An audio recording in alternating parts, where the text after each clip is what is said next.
What's good, YouTube? I'm finally back with another video, man. It's been a long time coming, but today I'm just gonna talk about some storylines that we're gonna see getting into the NFL season. So if you fuck with me, tap in with the video, make sure you like, share, subscribe, and let's get right into it.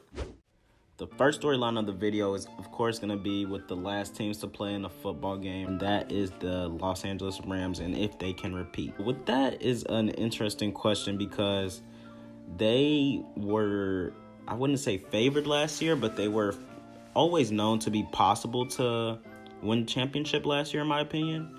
And they also have added some key players and lost some key players. Of course, I'm going to start off with the losses because it's always good to get bad news before good news. The first person that they lost that I would say is most important to them was Von Miller. And he showed his dominance throughout the playoffs and especially in the Super Bowl. Losing Von Miller is going to hurt the Rams, but I still think they have a good defensive line and they'll still be a good defensive team overall. Even though he's such a huge superstar player in this league that we have, I don't think that he is going to just take them from a Super Bowl team down to like just a good team that can possibly make the Super Bowl. On top of Von Miller, I also want to talk about how they lost Odell Beckham. I wouldn't say he was the hugest part of the team either. He just gave the team another dynamic receiver that can possibly go off for 150 yards, win games, and 2 touchdowns. And he was already off to a great start in that Super Bowl game before he sadly got injured. So that's another big thing to note. So with people they added Allen Robinson, who was a great replacement for Odell Beckham. Some people will tell you that he's better than Odell. I'm not quite sure of that, but I know in his prime, Allen Robinson was definitely a dog. And he's playing with probably the best quarterback that he's played with in his career because he's only played with Blake Bortles and Mitch Trubisky and Nick Foles and Chase Daniel. And so, yeah, he doesn't have a lot of great quarterbacks that he's played with, so him playing with Matt Stafford should help his career. And I also seen that Sean McVay said they were trying to use him like an upgraded version of Robert Woods. So it should be interesting to see what Allen Robinson can do for the Rams this year. And he's on my fantasy team, so I'll definitely be tapped in with Allen Robinson this year. On top of that, the biggest addition that I would say they added was linebacker Bobby Wagner from the Seahawks. Of course, he's not back in his days of Legion of Boom, but he is still one of the best linebackers in football today. Them adding one of their worst positions on their defense was definitely a plus. Bobby Wagner was obviously going to have a role in that team and is going to make the team still have its defensive identity. So overall, I think the Rams can still repeat. I like their team even without the additions. They still obviously had one of the greatest receivers seasons that we have ever seen, and arguably the greatest season we've ever seen from a receiver. Matt Stafford was able to accomplish what he said he would accomplish if he got to a team that was worthy of his presence, honestly. So that's always good to see. And obviously Robert Woods is no longer on the team as well. So we're going to have to see if the Rams can repeat. But if you were asking me, I think the Rams can still repeat. Are they the favorites? I'm not quite sure. There's a lot of contenders, but I think that they're favorites out of the NFC for sure.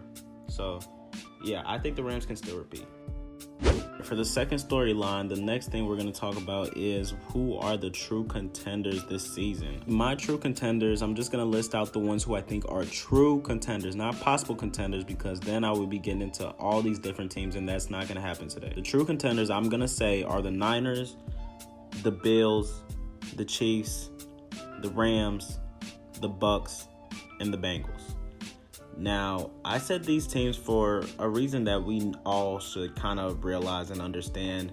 These teams have proven themselves to be great throughout past years. For the Niners, they have great play calling, they have great coaching, they have a more transcendent quarterback who can open up the playbook compared to past years.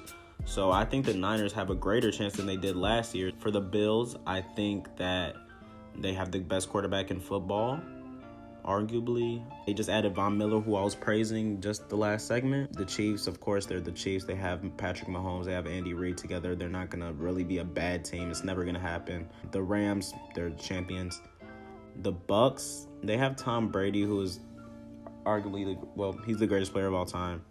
And they still have a great team surrounded by him. So I think the Bucks are always going to be in that conversation. And finally, the Bengals, who were the runner-ups last year. And they're only going to get better, honestly. They're a young team who kind of overachieved last year. So to say they're not contenders after having that great season they had last year, I think would be just disrespectful to them. So I definitely have to put the Bengals in the true contender tier. For the third storyline that we have is who will be this year's surprise. In the 2021 season, we've seen people like Cooper Kupp, who surprised a lot of people. We've seen Trayvon Diggs, who was a hot topic. Some people will say he was good last year. Some people say he's bad last year. Whatever you think about him, it doesn't matter. He was kind of a breakout star because he was just in headlines. You get different people like James Conner, Cordero Patterson. That made me think of who will be this year's surprise. I mean, there's almost always a surprise player that pops up kind of out of nowhere during the NFL season. Some people are thinking it's going to be Jalen Hurts in his third year with the Eagles. Some people are saying it could be Rashad Bateman, who finally has the keys to the wide receiver room in Baltimore. So let me know in the comments who y'all think will be this year's surprise. Finally, we're going to talk about change of scenery in the NFL. So a lot of people changed teams this past offseason, whether it was by trade or by free agent signing. You had Russell Wilson go to the Broncos. You had Carson Wentz go to the Commanders. You had Matt Ryan go to the Colts via trade. You had Yannick Ngakoue go to the Colts via trade. You had Tyreek Hill go to the Dolphins in a surprising move.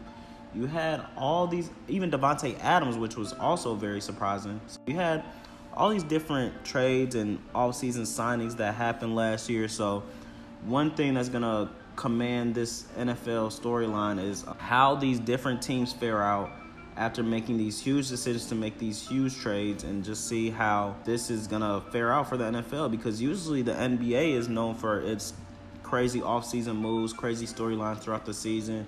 So it'll be interesting to see how these different changes of scenery will impact the NFL season this year. But that's all I got for y'all. I really appreciate you guys for watching this video. Make sure you like, share, and subscribe if you want more videos. And if you like this one, let me know in the comments. See y'all next time. Peace.